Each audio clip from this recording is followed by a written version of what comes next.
우리를 가난하게 만드는 본능, 그 첫 번째.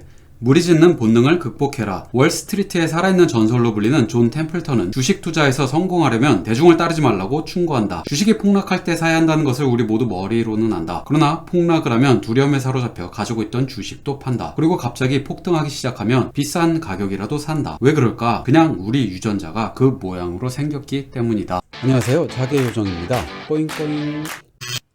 외국 기업들이 국내 부동산에 투자할 때 기준은 수익성이다. 반면 우리나라 사람은 비슷한 부동산이 얼마에 팔렸는지를 참고한다. 옆에 비슷한 게 얼마에 팔렸으니 이것도 얼마 해야 한다는 상대평가 방식이다. 상대평가 방식에 따르면 거품이 있어도 사게 되고 저평가되었을 때 매입을 놓치게 된다. 결국 이 무리짓는 본능을 극복한 사람만이 투자의 대가소리를 듣게 된다. 두 번째, 영토 본능의 오류를 극복해야 한다. 모든 동물은 영토 본능을 가지고 있다. 그래서 똥개도 자기 영역에서는 사납다. 사회생물학자나 사회학자들의 설명에 따르면 인간은 원시 시대부터 영토 본능을 갖고 있었다고 한다. 자신의 영토를 떠나 남의 영역을 침범하면 공격받는다. 이런 영토 본능은 원시인들 간에 서로 평화를 지켜주었을 것이다. 원시적 위협이 끝난 지금에도 인간은 여전히 영토 본능을 가지고 있다. 문제는 이러한 영토 본능이 재테크를 망친다는 것이다. 일반적으로 태어나 일반적으로 살아온 대다수의 사람들은 대개 새로운 동네로 이사가는 것을 두려워한다. 이사를 가더라도 가깝거나 인연이 있던 동네로 가는 걸 좋아하며 아주 멀리 가거나 신혼시절 우연히 살았던 곳을 중심으로 주변을 뱅뱅 돌다가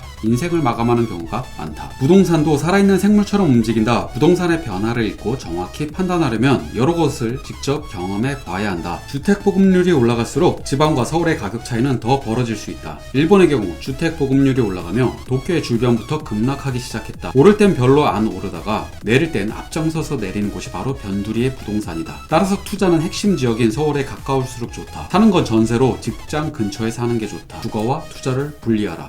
이 얼마나 간단한 처방인가. 그러나 이 처방을 실천하는 사람을 저자는 별로 보지 못했다고 한다. 저자의 부모님도 그랬다. 왜 그랬을까를 곰곰이 생각해 본 결과 저자가 내린 결론은 사람들이 영토 본능과 쾌락 본능 때문에 주거와 투자를 분리하길 싫어한다는 것이었다. 앞선 영상 내용처럼 저자는 13년간 10번 이상의 이사를 다녔다. 2018년 5월 기준 5년간 어느 지역 아파트가 올랐나를 보여주는 표다. 온 국민이 알다시피 19년, 20년, 21년 서울 집값의 상승은 더 말할 필요도 없을 정도다. 저자가 아는 어느 부자는 결혼 14년 동안 이사를 13번 했다. 그는 월세에서 시작해 지금은 강남에 정착했다. 말할 것도 없이 비슷한 시기에 입사한 직장 동료들에 비하면 엄청난 성과다. 남들은 나보고 운이 좋았다고 말하지만 내가 그동안 이사를 얼마나 많이 다니며 고생했는지는 몰라요. 아내는 이삿짐 센터를 차려도 될 정도예요 라고 말했다. 이제 우리 부부도 나이가 드니 이사하기가 힘들게 느껴지네요. 이사도 젊을 때나 할 수 있는 건가 봐요. 이에 대해 저자는 말한다. 젊은이들이여, 부자가 되고 싶다면 종아리에 힘 있을 때 이사하는 걸 마다하지 말아야 한다 라고.